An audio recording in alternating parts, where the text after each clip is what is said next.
Alrighty, welcome back to everyone playing another game of Total War Warhammer. I'm the strategy professor. So let's see here. I want to try out an Empire build here.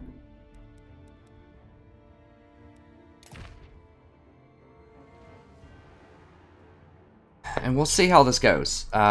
So I haven't actually broken down the Empire changes. I need to do that. I'll do that at the end of this video if it's one that I like, where I either win with the Empire, it comes very close, or it's good. But the general thought process here is we're just going with the Ground Lord. We're going to go for just hold the line just to get that extra charge resistance if we need it. Also, the +4 leadership's very nice. Double pot. This is super cheap. It's just 1100. I do like this guy. I do like Volkamar. But the problem is he costs about 800 gold more than this guy. And he has some nice stuff about him, but it's just not as strong. We're going with the Light Wizard. We're not doing any mounts. The mounts are very expensive on him now. It's 500 for a flying mount, so that's quite a lot. I think it used to be 350 last patch. So they really nerfed that pretty hard. So we just go no mount. Against Undead, it gives them -4 leadership, so that's a super great perk. Just Arcane Conduit, pretty standard. And we're just going for Net of Amantak and Barona's Time Warp. They nerfed the daylights out of Shim's Burning Gaze, from what I can tell. I got hit with it a couple of times playing against Empire. It tickles you now. It doesn't do a lot of damage. So we have to have the net. The net's super powerful. They did change it to 30-meter effect range instead of 45, but it still is really strong. You have to have it. This helps stop cheese a lot. So if they have flying hordes or something like that and they're just trying to go down and harass you, you can just net them. If they have anything like foolish that's going on, you can just net them. Like, it's not that great with Undead, but the net plus the gunner combo is a very powerful combo. We just have our assortment of spears, great swords, hand gunners just got a pretty big buff. Traditionally, missile infantry not that great against Undead, but if they're running cryptors or something like that that are very tall, that tower over the battlefield, which has become popular again, run a bunch of regeneration plus cryptors, then these can be quite good because they can shoot over your own people. And then finally, I'm trying out these Knights of the Blazing Sun. So they have a much higher charge bonus than Reiksguard. They have higher health, and most importantly, they have 40% magic resist. They can't do any Beta Buna or anything like that to do a lot of damage to them. And they have flaming attacks here. So that means that they deal 20% bonus damage to Cryptors. Because the build that I've been seeing of Undead that's really strong, it's lots of regeneration auras, just lots of aura things, plus a lot of zombies, plus Cryptors. And maybe some knights sprinkled in. But just a core of zombies, cryptors, and regeneration seems to be the order of the day. So we'll see if this competes. Historically, I think that Undead have been very good against Empire because they have very strong psychological effects. If they run a lot of terror, Empire doesn't have a good answer to that. So we'll see. But I also just want to play some Empire and just try out some of the new things. I do think that some of their guys have hide, right? They can hide in foliage. Yeah.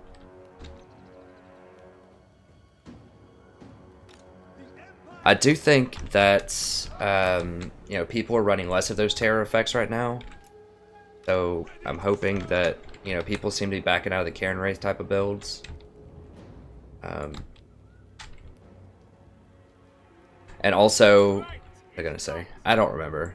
I think the meta is definitely changing, and people are still experimenting, trying things out. Oh yeah, I know what I was gonna say. I think a lot of the newer units aren't really that effective. Like, I don't like the flatulence. They're just not quite good enough. I don't like. They're good, but just not quite enough. I think if they gave them damage resistance, like they gave the Savage Orcs, I think that would make them much better. But right now, I just feel like normal swordsmen are just stronger than they are.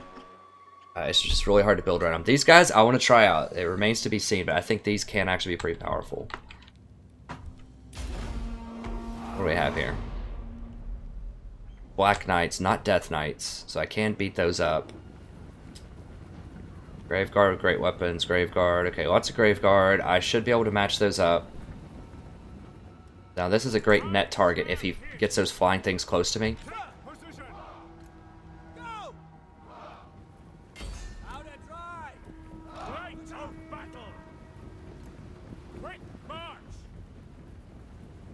He's got a Necromancer, so he doesn't have that much regen.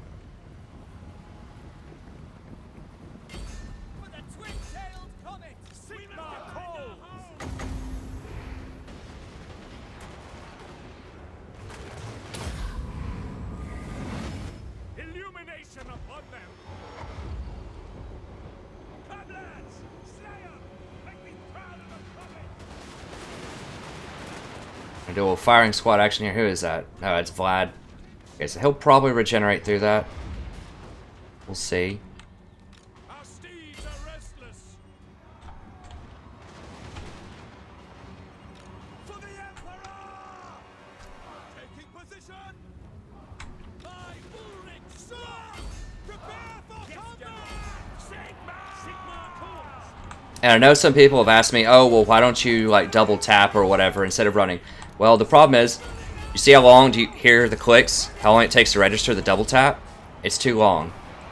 It's because there's lag online. If I just do a single tap plus run, it's just much more effective most of the time.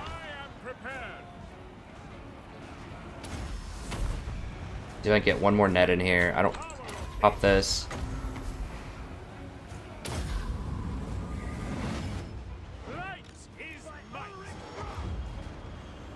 There's a spearman. Yeah. Get in here and charge them. Are we winning this over here? No, they're actually winning that extremely decisively. It's very disappointing. I got the charge on them. I don't know why that's going down like that, but... Oh yeah, I need to charge in there and get those.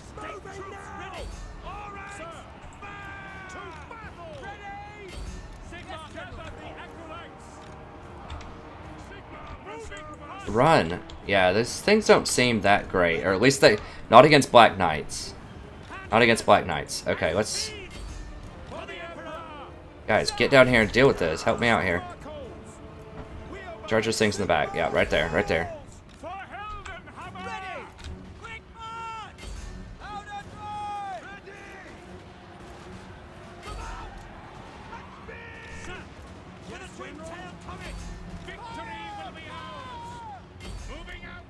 Get in here. Fight him, fight him, fight him.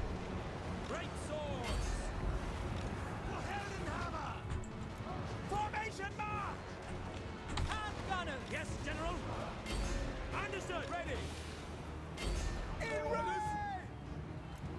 Take the ground. Moving out. Yes, General. To battle. Get them. Sigma calls. We obey. Emperor's might. For France. Light wizard.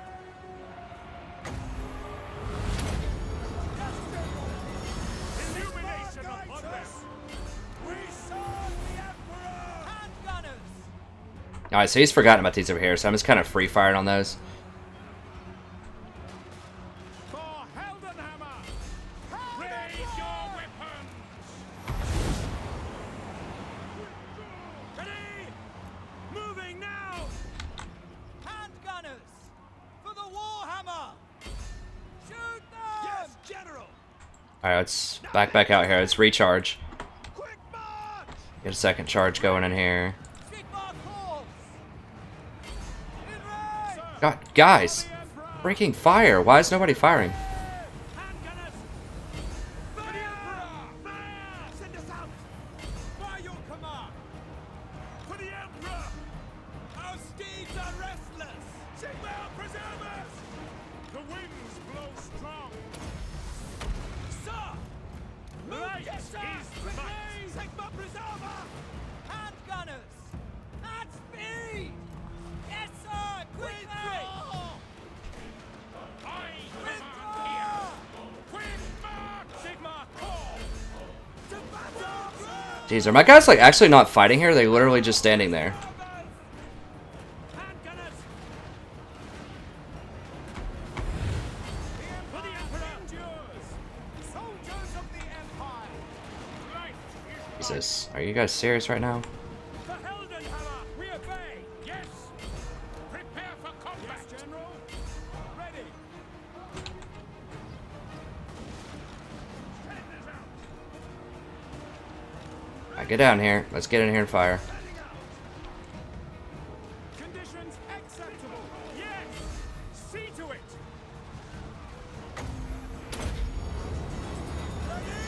Illuminus calls. To the Emperor.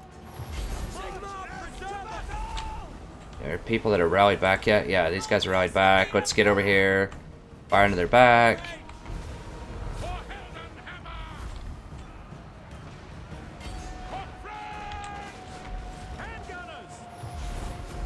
Did I get Carl already? I can't tell. I think I did.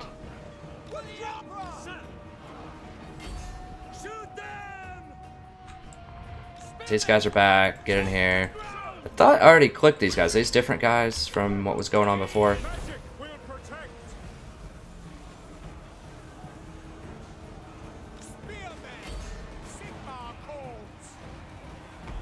Is he still not dead? Like, I've been focus firing him. Oh my gosh, come on, guys.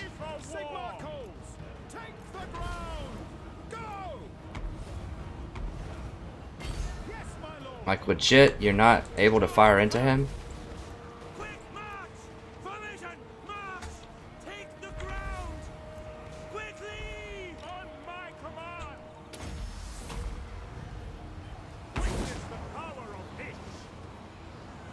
You guys are fighting, right? I'm just making sure, like, people are actually fighting here because it seems a little weird. Where are these guys? Get back over here. Come on. We should be winning this, I think.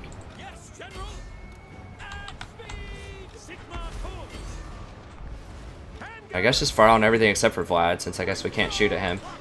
Alright, let's go ahead and pop a health pot here. Alright, let me just run him out of here so he doesn't get crossfired. And then we'll just see if we can gun him down.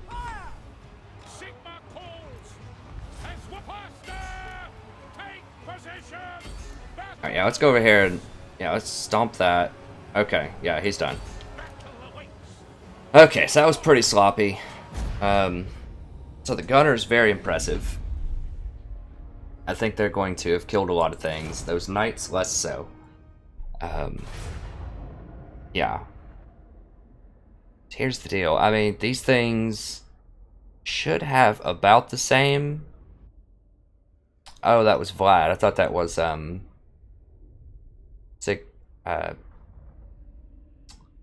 Manfred. I thought that was Manfred. But yeah, these very impressive. These less so. I mean, we know great swords are awesome. That's never been in question. These are just pretty disappointing, honestly. I mean, they didn't use that much magic on them. But I really wanted more for 1,200 gold out of these guys. I think Empire Knights could have been... Empire Knights were probably a better choice here. I mean, I do want some cavalry to smash into their back. But I thought they would really be able to beat up these Black Knights with Lances. Just straight up, just charge on charge, one-on-one, which is what we did over there in the corner. I thought they'd be able to beat up these Black Knights. Now, I forgot they... Let me just see how tough those Lances are here. But they slaughtered them. They absolutely crushed them. It was like not even remotely close.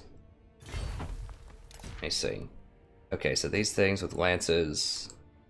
I don't think they were these.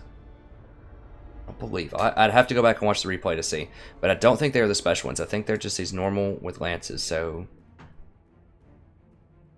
let me just write down some stats here just to see what the deal is. Okay, so they have 6480 health. 110 armor. Speed, we're not going to calculate. 24 melee attack, 22 defense. 42 weapon strength. How much piercing? 12. And then charge bonus of 58. And what's their cost is 1,200, so they cost the same amount as those other ones. Any other... They do cost fear, which is helpful. Anti-infantry armored. Okay, so let's check out Empire here. Okay. So these have 100 armor. So they have 200 less health.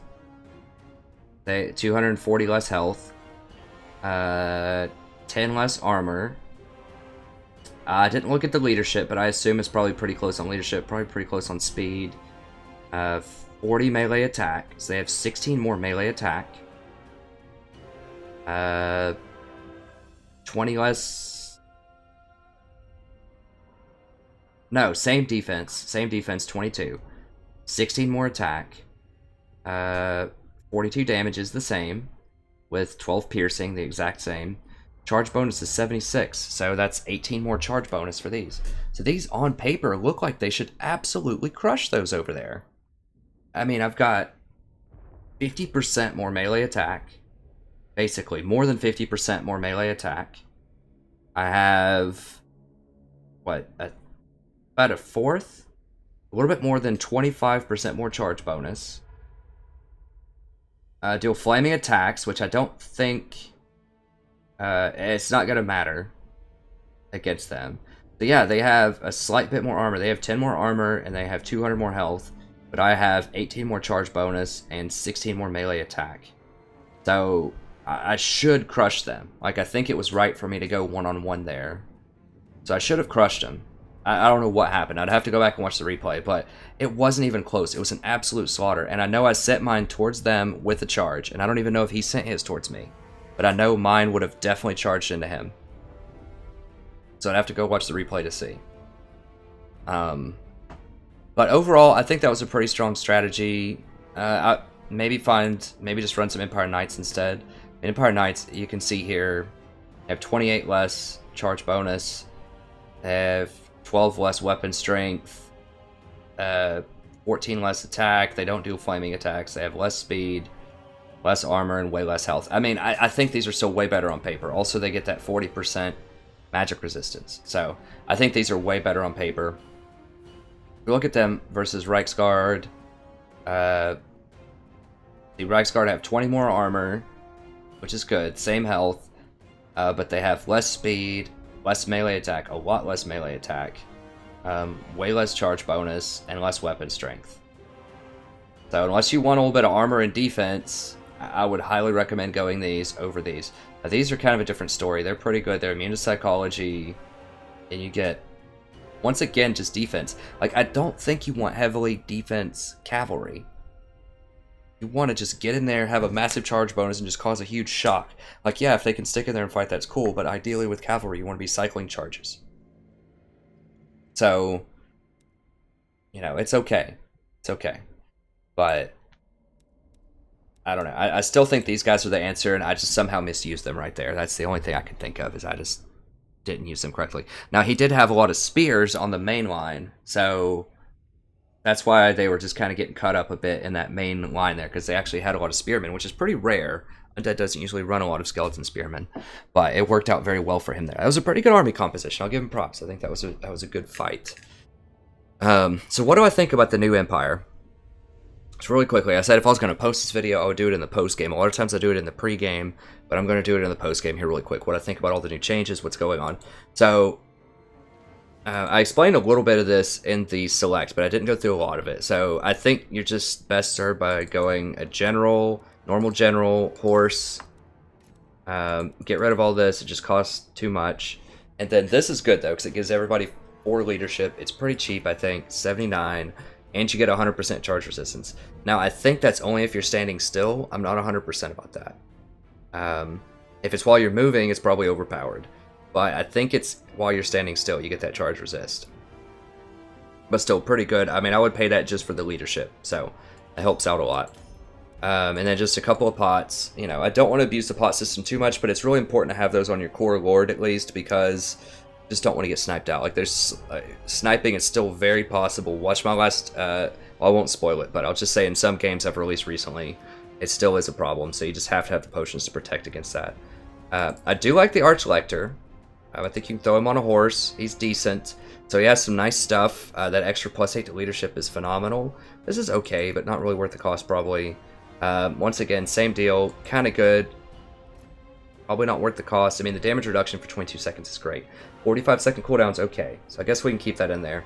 90 seconds is just too much. Like, that is very powerful. For 36 seconds, you get a huge boost, but it's 139 gold. That's a lot. Same deal here. Nice. 90-second cooldown, not so nice. And same deal here. 60 seconds is a bit more possible. I don't know how much the bombardment deals. I don't think it does that much. I'm pretty sure I've had it used against me. and it didn't feel like it dealt that much damage. And this is too much. It's not worth it. So, I mean, this is entirely possible. This is a good build. Because you get a nice aura, this +8 leadership, you get a nice damage mitigation, you get a horse. But if you look at the stats versus him, I mean, it has a lot more health than he does for sure. That's really nice. It has more armor, or it has less armor than he does. He has... Or no, sorry, I'm reading this wrong. So this is if I switched into just the general. So this guy, the Lecter's going to have 1800 more health, which is huge. He's going to have 15 more armor. He's going to have 5 more leadership. He's going to be faster. Of course, you're going to put the horse on the general, so that'll be the same. But his melee attack is a lot lower. So he only has 30 instead of 55, so he's not dealing as much damage. And he only deals 300 damage instead of 450. So he's a lot more defensive, but does a lot less damage. And he's got nice auras, but he doesn't have potions to protect himself. So if he gets spiked really low, you're going to be in trouble. If you want to go for a Lecter type of thing, go for Vulgrim. And the reason is that I don't think this is worth... I don't really know about this thing here. I feel like it's probably not worth it. It's very expensive. If you just put him on a normal horse, he has all the same abilities. Now get rid of all that. You can keep these two if you want. But you can buy this item, so it gives you a lot of regen. So I'm not sure exactly how much it is. It's very expensive at 232. That makes him like 500 more than this guy. But at least he has regen to protect himself. So if you want, you know, to have these extra auras, they're pretty powerful. If you want some of these, you know, just go with this guy with the horse. He does do magic damage as well, which means he's dealing full damage to almost every unit in the game that doesn't have magic resist. So really good for taking out Cairn Wraiths, really good for taking out a lot of very heavily armored things. So that can be quite nice. Fire damage does extra against Crypt Horrors, Trolls, large units. That's pretty good. He has a lot less armor, but he has more melee attack, higher weapon strength, and magic damage. So he's pretty good. But the reason I would go with him is if you want this regeneration, which you need some kind of regeneration. You cannot run a Lord that doesn't have any form of regeneration. It's just way too dangerous. These guys, I don't run them anymore in my build. They're okay, but Pegasus costs a little bit more. You can run them if you want to. Pegasus, get rid of these things. Just run double pot. Still as good if you want to go for the air patrol. You know, you could do 3 or 4 of these things. Now, I did go against Bretonia a couple of matches ago with one of my factions, and I will say the air game can still be quite alive and well, because yes, the potions did get nerfed, but so did the sniping. So that means that one of the big dangers of running with like an Empire captain, like an air squad of Empire captains, is that you can get sniped out. In last patch you could. So one Gaze of Nagash could completely kill an Empire captain in one shot. It happens on this channel in one of my Empire versus Undead campaigns. Now I will say I go back and win that game, so I won't spoil too much, but it's extremely was a huge problem of getting sniped out in the past. But they've nerfed Gaze of Nagash and Shem's Burning Gaze, so if you want to, you can still go with the air squad. 3 of these guys, flying, potions, and you can put your Lord flying with potions as well. You'll do pretty well. I mean, if you're against other Empire, they can net you and shoot you down with the Gunners. They did buff the Gunners quite a lot, so I think it's a risky strategy, but against something like Undead or Greenskins that don't have a very good anti-air squad, I think that can still be quite powerful. I don't like the other 2 guys. I mean, what does this guy even have? I haven't even looked at him. Okay, so he has some okay stuff. I mean, you can get the leadership with him. Some damage resistance.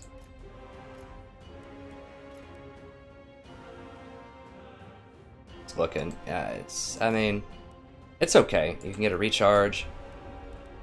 He's okay. I mean, if you want the aura, you could take him off the mount. Just run with just this if you just want that +8 leadership, which wouldn't be bad, and he's only 380. So maybe I should squeeze him in there, because he does have, well, he doesn't actually have good armor at all. I was going to say at least he's tanky, but he's not. He can get sniped out pretty easily. Yeah, I don't really think he's worth it. I mean, the aura is quite nice on him, but overall I don't think he's worth it. A Witch Hunter might be good. I'm not sure. It all depends on how much Accusation still does. Because he can have potions. That's a big perk.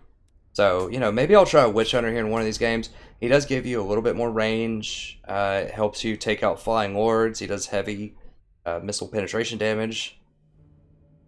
So he could be pretty good for taking out Flying Lords. He also has that Accuse, as talked about. So if they try to fly down and just keep sniping your people, you can use an Accuse on them and just shoot them while they're running. And that should do quite a lot of damage. So he might be worth it. Might be worth it. Now, he costs more than gunners do, but that accusation can really help you finish off, you know, Flying Lord shenanigans, so he might be worth running. And some factions, I haven't tried him out. Wizards, you definitely need one every army, and I think it's still the Light Wizard. So, you know, he has this, very good against Undead, -4 leadership's awesome. Arcane Conduit, still pretty standard, pretty good. Now, I run it without Shim's Burning Gaze anymore because they just nerfed the daylights out of it. And you want Net for sure. This is the whole reason you run him, is Net of Amyntok is extremely powerful. And I like to run the Time Warp. It's just nice. It's 11 cost. It gives everybody plus 34 melee attack. So it's a pretty nice boost. Lasts 41 seconds. It's just a good bargain for your mana. I like that. I think that Fa's Protection is also pretty good. You have to overcast it, though, in order to get the AoE effect, which of course you want. And if you overcast, that means you have a chance to hurt your own people with your own person with a miscast. So it can be good, but the miscast is definitely a risk worth considering.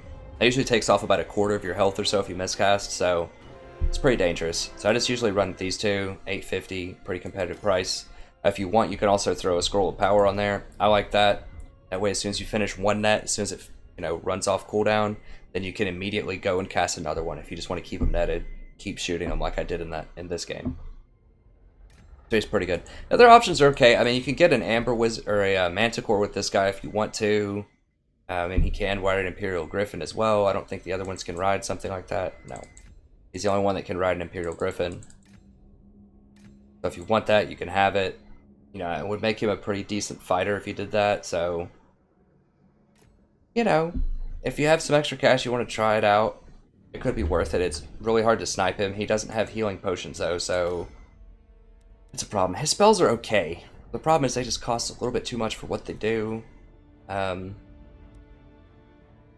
just like the Time Warp better, and honestly, I just think you need Net of Amyntok. It's so powerful. Just the ability to hold someone in place and just shoot at them with your firing squad.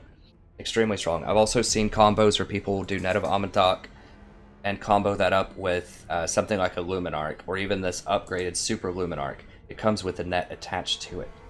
You get a free net, free blast. Awesome for sniping out wards, if that's your thing. What else changed? So, I mentioned these guys in the preview. The problem with them, they have no armor and they have no physical resistance of any type. So they take full damage from everything in the game. They're unbreakable, which is super awesome. That means they're never going to run away. There's 120 of them in a stack, so that's very strong. Pretty fast. They have, but their melee attack is really low too. They only have 25 melee attack. Yes, they get a +8 here, but that's only 33 melee attack. And their their melee defense is non-existent. That means they're going to get hit by every single swing. They're going to take full damage every single time. And I just don't think they're that much better. Better than swordsmen. The swordsmen are much cheaper. The swordsmen have 32 melee attack. These guys have 33. Swordsmen have 30 armor and a shield. These guys deal more damage. But I don't know. They just cost too much. That's the bottom line. They just cost too much. They should cost 400, and then they might, with an asterisk, be viable. But the fact that they just take so much damage from everything is just not worth it. I mean, the Savage Orcs, like I mentioned earlier in this episode, are good and viable in certain circumstances because they have physical resistance. They still get plus 25% physical resistance, and they have much higher melee attack than normal orcs. And they have higher weapon strength and much higher charge bonus. So there's a time and a place for Savage Orcs. And they're immune to psychology, which these people are immune to psychology too, so that's good. It's just not good enough. It's just not good enough. It is cost too much, I think. Also, orcs have things to buff their infantry by a lot. So you have things like Wa with your general. You have things like Sneaky stabbing. You have things like whatever the shaman's thing is that boosts people up. So the orcs are just naturally geared to be much more of a swarming, buff them up on steroids, full out offense type of faction, whereas the Empire just doesn't have the kind of support that the orcs have to run a unit like this. So I don't know. I don't think so. They did nerf the greatswords. They're still the best anti-infantry on the block. They're extremely strong for their price. Very, very good. I mean, they're basically can run toe-to-toe with black orcs, and they cost 200 less or 150 less. So very good. You always want to run those. So these guys are kind of a flop. These are good. Jury's out on these. I mean, the Tatter Souls would be something I'll be more interested in trying, because they have a lot more health. A lot. So they can actually afford, and there's 160 in a stack instead of 120. So you can afford to lose some people there because they have so much more health. Let's see, they also have a higher charge bonus, way more health, way more melee attack, and more melee defense. And they have something else. They have this. I guess the normal ones have that too. So, I mean, I guess it does if it only recharges if they're losing, so I guess you do get some physical resistance there, kind of like the Savage Orcs, and you get plus 18 melee defense, which is really good. So I don't know, jury's out. They're just very expensive. Like if they were like $675, then it might be worth running, but as it is, I don't know. These I don't really like as much. I mean, they are aggressively costed at 500, but they only have 90 range. They only deal 17 damage. They have almost no armor piercing on it, only 2 piercing, 18 ammo. Like, why? Why run these guys? When the crossbowmen are literally only 25 more gold, they have almost double the range, like more than 50% extra range. They deal 25% more damage, effectively. They have, 25% more ammo. These guys have more health. I'll give them that. They definitely have more health. They have 20% more health. They have a good charge bonus, and they can actually fight in melee. So they're pretty good in melee. They're not quite as good as swordsmen in melee, so you're sacrificing the raw, power of the crossbowman, the raw range, the raw damage, in exchange for being able to fight some in melee combat. So try to make them kind of like a dwarf quarreler type of deal, but I would just rather have specialty units, honestly. I don't want these jack-of-all-trade units. Like, I want to know how that unit's going to function, and I want it to be the best at what it does on the battlefield, and just arrange my tactics accordingly. So, they're okay. I don't like them that much. These are immune to psychology. They have better stats across the board on melee attack, defense, and leadership, but they don't do any more missile damage, really. Like, a little bit more missile damage, but not nearly enough to justify that cost. Handgunners, however, they just lowered the cost on them, I think. I think they used to be $675. I can't remember. Don't quote me on that. Maybe I'm thinking of the Thunders for the dwarfs, but I feel like they lowered the cost on them. These are really good now. Like, they have much higher range. They're much more accurate than they used to be, I think. They may have only made the Thunders more accurate, but it feels like these are quite strong. I'm pretty sure they buffed them in some way. I can't remember how, but I can definitely feel it in that last fight that they were quite strong. These guys, I don't know if they're worth it. I tried them out last fight. They worked out okay. The main reason that I like them is they have magic ammunition, which means they deal full damage to almost everything. So that's quite powerful. They also have a bit more range, but you're mostly buying these guys for the magical missiles. Yeah, they do more melee attack. Who cares? You should be keeping them out of melee anyways. But the magic missiles are really why I would get them. Although I'm not sure that's worth, because the penetration's already so high on these. It's like almost 100% penetration anyways. It's probably not worth the magic bullets. Okay. Cavalry, these guys, I don't know. I'll try them out again. I still have no idea how they lost one-on-one to those undead knights. Like, truly, I don't get it. It looks like on the left side of the screen we should have charged evenly into each other, and these guys should win that fight every time. Especially without the charge bonus, because I have 16 more melee attack. So I really don't get how that happened.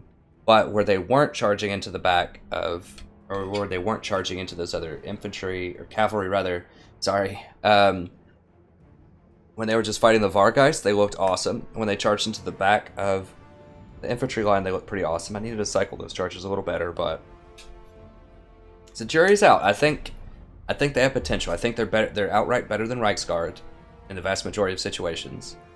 I don't know about these super Reichsguard. They're immune to psychology. I still think they're better than those.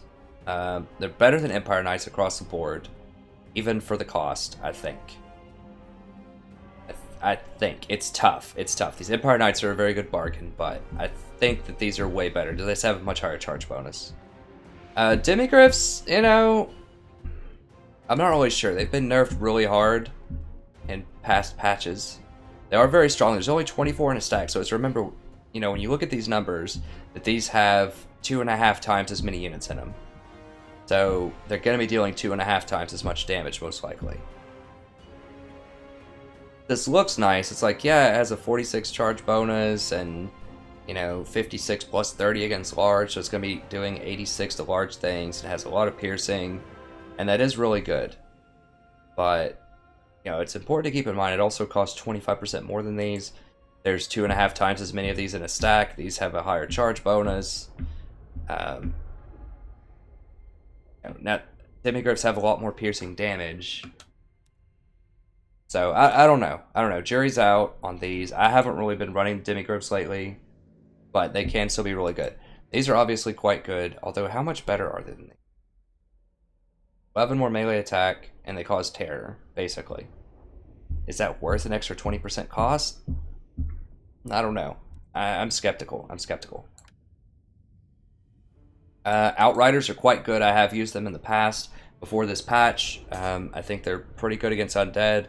They help against flying things, so, you know, they function as cavalry, so they can hit things in the back, you know, cause panic, do a lot of damage in the back, but they can also shoot flying lords and other things. So if you use the Net of Almantok, they can run up to the front lines and fire. So I had been using them instead of handgunners, and it's possible I should go back to doing that. But the fact that they just buffed these handgunners is why I went away from the Outriders and just tried the normal handgunners again. But, you know, I'll have to examine and see what they've changed. But these Outriders could still potentially be better than normal handgunners just because of the mobility. Because they can get away from things that are trying to chase them. And they can flank around and get to the back. And they can run up to the front line and, you know, shoot things while they're hit with the Net of Almantok and then run away really quickly. So they're basically just very mobile handgunners, I think. There are less of them in a stack. There's only 60 instead of 90, but they fire twice as fast. They deal 32 over the same period of time. The handgunners only deal 17. Very similar range. Handgunners have longer range. Let me see here. The handgunners have longer range. Handgunners have more HP.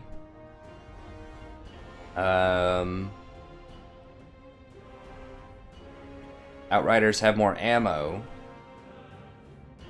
I don't know. Jury's out. We'll see. We'll see. These could be good. I mean, maybe these would be good against the undead. Anything that's going to clump up that doesn't have missile units to fire back at them, these could be quite good.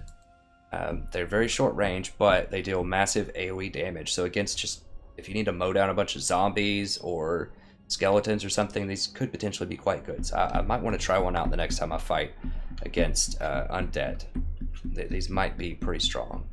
Although, you know, if you're going to be firing into big clumps of things and trying to deal with infantry, then maybe these are just better, because their charge will also smash infantry really hard. And they're a lot more durable. But, I don't know. Jury's out. As far as, I haven't tried out these new missile things yet. They got a bunch of new special toys with missile. Now, great cannons are very good. This might be worth it. There's a lot of really good benefits with this. So, first off, they're anti-large. A lot of anti-large. We're talking 100 bonus damage per shot to large. That is a massive, massive bonus. So, when you're hitting those flying lords or something like that, you are going to destroy them. So, you know, if you're expecting to face a lot of flying lords, you could potentially Net of Almantok them with the light wizard, and then just open fire on them with this cannon. You know, one round if all 4 hit, and when they're held completely still, there's a good chance that could happen. if all 4 hit, you know, we're talking 1200 damage or something, like a third of their health right off the bat. It's a lot of health and a lot of piercing. So that's extremely strong. Second, it's magic missile damage. So that means that it's dealing full damage to just about everything in the game, except for like dwarves that have magic resist. But magic missiles plus huge anti-large. This would be great at knocking out giants as well if they have giants, or Arachnarok spiders or something. So an extra 50% cost is pretty steep, but I think it might be worth it. They're very, very good. This, I don't know. I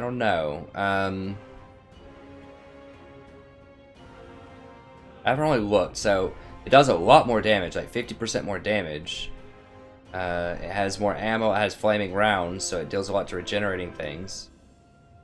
Still has poor accuracy, has huge range. Yeah, has huge range. Just so expensive though. I really don't like paying 2,000 for artillery, because the thing is that artillery is very weak against flying lords. Like, yes, I can kind of shoot them down, but they do a lot of damage to the flying lords. But they're still gonna, if they want to come down and knock out artillery, they can do it. It's really hard to stop them from doing that. Steam tanks, I've never used one of these. I think it can be quite strong. It has a ton of armor, very hard to snipe. Does, you know, quite a lot of missile damage when it fires.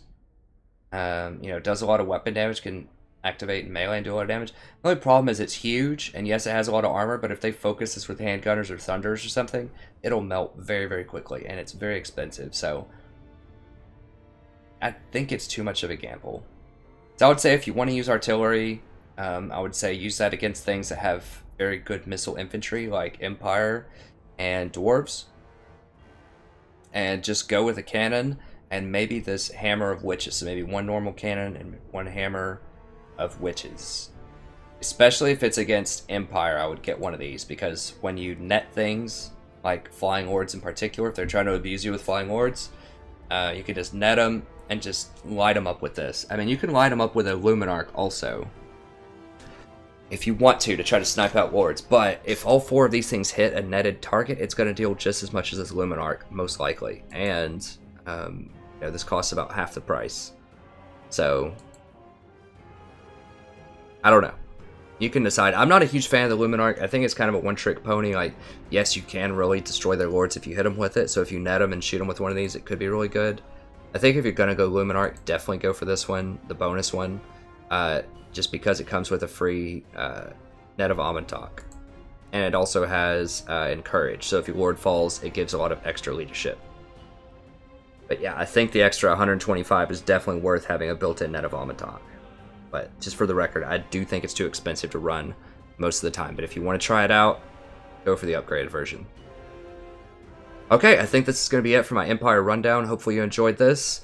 Like I said, my build that I ran just one more time, I have Empire versus Undead. It's the only one that I've customized, but this is pretty good. The only things I would change here, I'm not really sure these guys are worth it. I would just run down a normal handgunners and potentially drop maybe one of these for just like 4 more swordsmen or something. 3 felt like a little much. Just maybe run a couple of swordsmen, 3 more swordsmen instead. You know, potentially run some outriders.